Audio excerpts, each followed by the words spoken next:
Well, howdy there, Internet people. It's Belle again. So today, we're going to talk about Trump admitting inflation is back. We're so back. And then immediately saying he's got nothing to do with it. I know, most people are pointing to his campaign promises about how he would immediately lower inflation. This is being used to show how he couldn't fulfill that promise and is just throwing his hands up in the air. There might be something more important. He's saying that because it happened in his first 2 months, it's not his fault. Trump's argument is that he has nothing to do with it because of how early it's happening in his presidency. Has he never seen an inflation chart for the last few years? Or is he just hoping you haven't?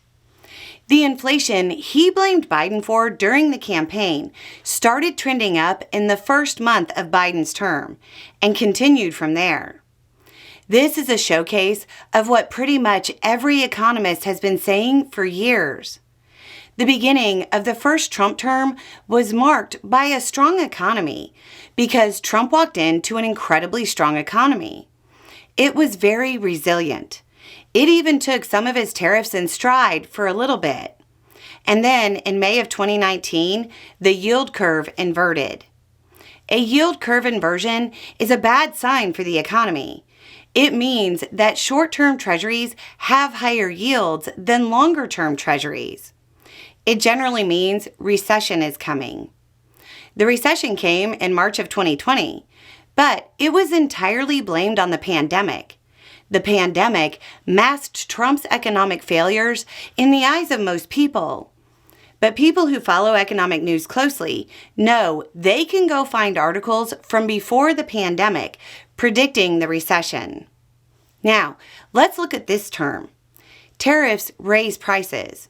That's their job. The broad application of tariffs is inflationary. Because of his first term, nobody doubts that he'll implement them. So, if you promise to implement them for months before the election, then double down in November after you win, and continually promise to implement them, businesses will start preparing for cost increase by raising prices slowly so their customers don't feel it all at once. You can go to the economic playlist and watch for months as we covered economists saying this is exactly what was going to happen. Trump is not walking into an incredibly strong and stable economy this time. He's walking into one that just stuck the soft landing and was recovering from the last term he was in office.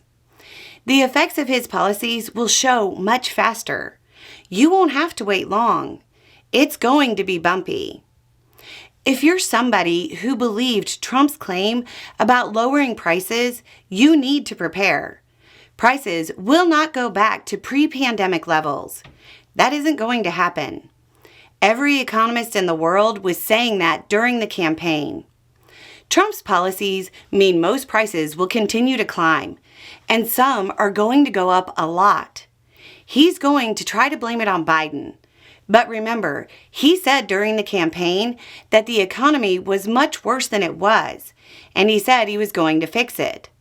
After the election, he credited people believing his claims about inflation for his victory. Quote, very simple word, groceries.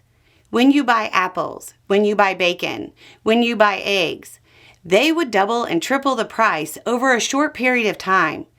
And I won an election based on that. And now, he has nothing to do with it. Anyway, it's just a thought. Y'all have a good day.